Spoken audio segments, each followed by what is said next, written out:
ছোলা ভেজানোর পরে যে কোলাটা বেরিয়ে যায় তখন আমার বোন আর সেই ছোলাটা খায় না। আসলে ছোলাটা বোনের জন্যই ভেজাই আর বাদামটা আমার জন্য ভেজাই।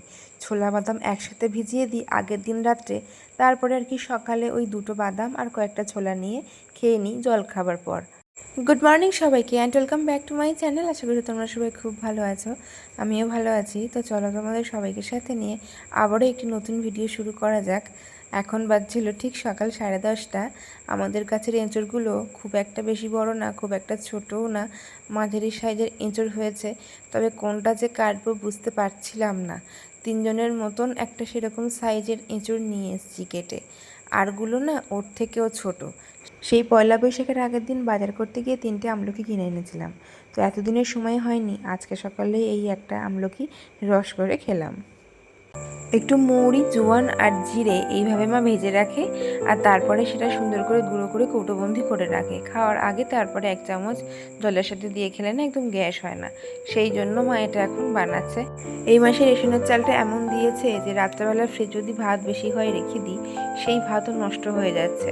আর ভাতের ফ্যানটা খুব তাড়াতাড়ি ছাড়তে হচ্ছে, যদি একটু নিষ্পিস হয় সেই ভাত এত পরিমাণে নরম হয় কি বলবো। আর এই গরমেই ভাতটা একদম ঠিক থাকছে না। তো আজকের খুব সাবধানে ভাত নামিয়েছি, জানি না কি হবে।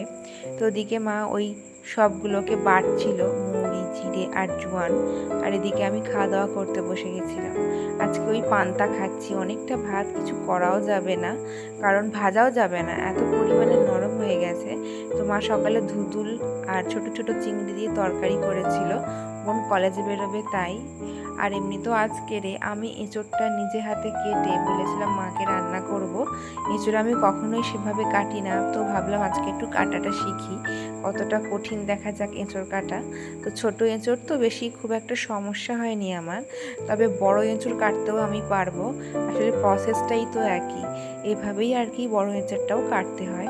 আসলে মেন ব্যাপার হলো হাতে সর্ষের তেল মেখে নিতে হয়, তাহলে আর কি এঁচড়ের আঠাটা হাতে স্টিকি স্টিকি লাগে না, মানে লেগে থাকে না, উঠতে গেলে সমস্যা হয় না, ঠিকঠাকভাবে উঠে যায় আঠাটা হাতে, একদম লেগে থাকে না অনেকক্ষণ আর কি।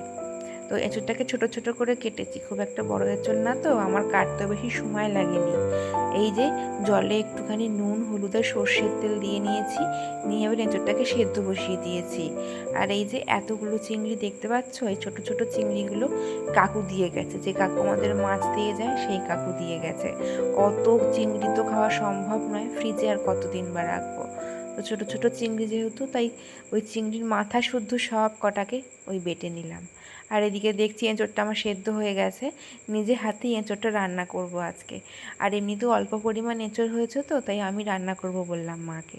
আর এঁচড়ের জন্য মা আবার একটু চিংড়ি মাছ কিনেছিল, অনেক দিন ধরে ভেবেছিল এই চিংড়িগুলো ওই গাছের এঁচড় বড় হলে একদিন করা হবে এই চিংড়ি দিয়ে। তো সেই জন্য চিংড়িটা মা কিনে রেখেছিল, ওই 3-4 দিন হচ্ছে চিংড়িটা ফ্রিজে রয়েছে। তো এখন এই চিংড়িটাকে সুন্দর করে ভেজে নিয়েছি। আর চিংড়ি তো খুব একটা বেশি ভাজতে নেই, চিংড়ি হচ্ছে যে তাড়াতাড়ি ভেজে তুলে নিতে হয়। তো তারপরে একদম কষা কষা করে সুন্দর করে এই এঁচড়টাকে বসিয়েছি।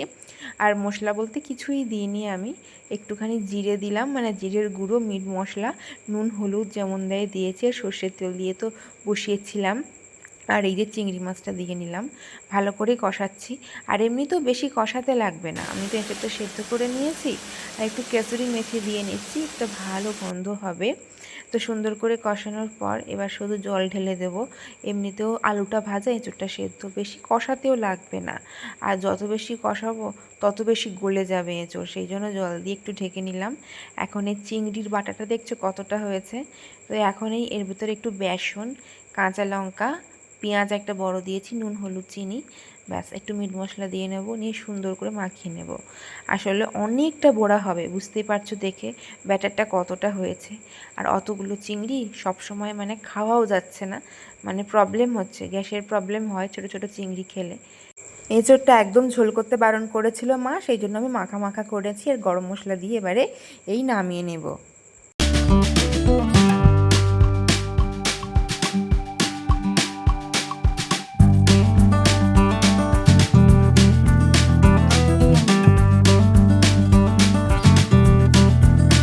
এখন বাজে দুপুর 1:30, মায়ের স্নান করা হয়ে গেছে, তাই জামাকাপড়গুলো জানলার ওপারটায় মেলে দিচ্ছি। হালকা হালকা রোদে শুকিয়ে যাবে, খুব রোদে দেওয়ার থেকে হালকা রোদে দেওয়াটা ভালো, জামাকাপড় পুড়ে যায় এত রোদ হয়। তাই ওখানে দিলাম, হালকা হালকা ঠান্ডা ঠান্ডা হাওয়া আসবে জামাকাপড় থেকে, আর ওরকম থাকবে পর্দা দেওয়া, আর তারপরে জানলাটা খোলাই থাকবে। মা একটু পরে এসে খাওয়া দাওয়া করে ঘুমিয়ে পড়বে, আর ওভাবেই ঘরটা অনেকটা ঠান্ডা থাকবে। আর আমি তো দুপুরে ঘুমাই বলতে সেই হচ্ছে কি রোদ পড়ে যায় তখন, তাই খুব একটা আমার গরমটা সেরকম লাগে না ঘুমাতে যাওয়ার সময়। তো এদিকে আমি বড়াগুলো ভেজে নিচ্ছি, আর চিংড়ির বড়া ভাজতে খুব একটা টাইম লাগে না, দিচ্ছিলাম তেলে সঙ্গে সঙ্গে লাল লাল হয়ে যাচ্ছিলো। আর এই যে এক কড়াই দেখছো হয়েছিল ভুড়া, তাই আমি আর কোনো বাটি করিনি, ওই কড়াইতেই রেখে দিয়েছি। আর এই যে এখন এই সুন্দর আইসক্রিমের বক্সটা আমি ভালো করে ধুয়ে রেখে দিলাম, ওতে না খুব ভালো জিনিস রাখা যায়, সব মাছ টাছ একটুখানি ঠিকঠাক পরিমাণ বেশ ধরে। আর মাকে খেতে দিয়েছিলাম, মা বলছিল এঁচোড়টা খুব সুন্দর হয়েছে আর নরম হয়েছে, খেতে টেস্টটাও ঠিকঠাক হয়েছে, তবে আমার মনে হচ্ছিল একটু চিনিটা হবে, আমি মিষ্টিটা একটু কম দিয়েছিলাম।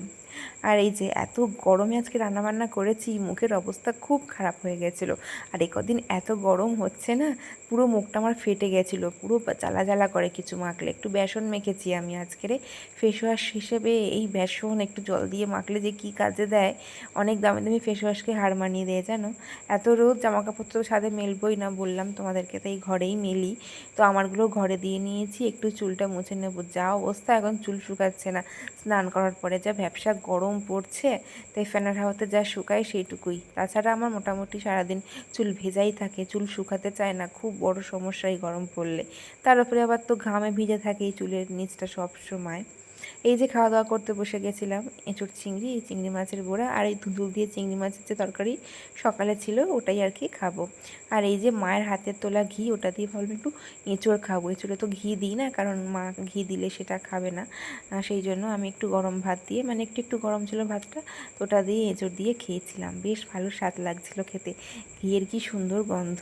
আর এই দেখতে পাচ্ছ দুটো নাইটি, মানে এক নাইটি দেখাচ্ছি এই যে এটা, আর আরেকটা এইটা, এই দুটো নাইটি নেওয়া হয়েছে। আমরা যেখান থেকে জামা কাপড় নিয়ে, একটা দিদি আমাদের বাড়িতে আসে দিতে জামা কাপড়, তো ওখানে অক্ষয় তৃতীয়া রয়েছে, নেমন্তন্ন করতে এসেছিলো, তো ওই দিদি আবার এই দুটো দিয়ে গেছে নাইটি, পয়লা বৈশাখে দিদিতে কিছুই নেই এবছর, তো সেই জন্য এই দুটো নাইটি মা নিয়েছে।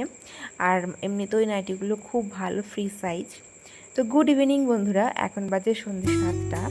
অনেক দিন ধরে না ফ্রিজে ছিল একটা আপেল, আসলে একটা আপেল কাটা হয়েছিল মাকে দেবো বলে প্রসাদে, তখন পাকা বেরিয়েছিল, তো ভেবেছিলাম রেখে দিই, 2 দিন পরে করব। 2 দিন পরে দেখো কী অবস্থা, ছাতনা ধরে গেছে, ওটা আর করা যাবে না, ফেলে দিতে হবে পাকা আপেলটা, বেশ বড় আপেল ছিল ওটা।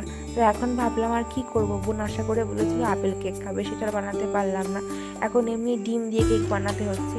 এতেই কোকো দিয়েছিলাম, মানে চকলেট যেটা, আর কোকো পাউডার যেটা হয়, আর ময়দা ছিল 1 কাপ, একটা ডিম দিলাম, সাদা তেল দিলাম, দুধ দিলাম, চিনি দিলাম, ব্যাস, তারপরে আর কি একটু ভ্যানিলা এসেন্স দিয়ে নিয়েছিলাম। এবারে সুন্দর করে পরিমাণ মতন একটা ব্যাটার তৈরি করে নিয়েছি, ব্যাস হয়ে গেছে। চকলেট একটা কেক বানাই, এদিকে মায়ের জন্য ডালিয়া বসিয়ে দিই, মা তো রাত্রেবেলা করে ভাত খায় না, সেই জন্য তো এদিকে ডালিয়াটা হতে থাকবে, আর এদিকে আমি কেকের সরঞ্জাম সব আমি রেডি করে নিয়েছি, ভালো করে বাটিতে তেল টেল মাখিয়ে নিয়ে আর কেকটা এভাবে দিয়ে দেবো। কেকটা না, সরি, কেকটা কোনো বানাইনি, কেকের ব্যাটারটা, যত বেশি তেল দেওয়া হবে তত ভালো নাকি কেক হয়, মানে কেকটা ওঠে বাটি থেকে।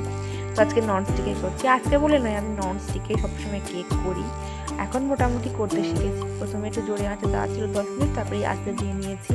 ওদিকে আমার ডালিয়াটাও হয়ে গেছে, এখন এই বড়াগুলো, চিংড়ি মাছের বড়া কী করব, এত তো খাইনি দুপুরে, একটা একটা করে খেয়েছি। এমনিতে চিংড়ি মাছ বুঝতে পারছো, ছোটো ছোটো চিংড়ি মাছ হজমের সমস্যা খুব ভালো হয় একেবারে, তো ওই জন্যই আমরা খুব একটা খাইনি। এমনিতে সব ভেজে নেওয়া হয়েছিল, কারণ কোথায় রাখবো, ফ্রিজের কতদিন রাখবো, সেই জন্য কৌটোবন্দি করে এভাবে রেখে দিলাম, আর রাত্রে কয়েকটা খাওয়া বলে রেখে দিয়েছি। এটা আবার পরের দিন ঝাল করা হবে, সেই জন্য।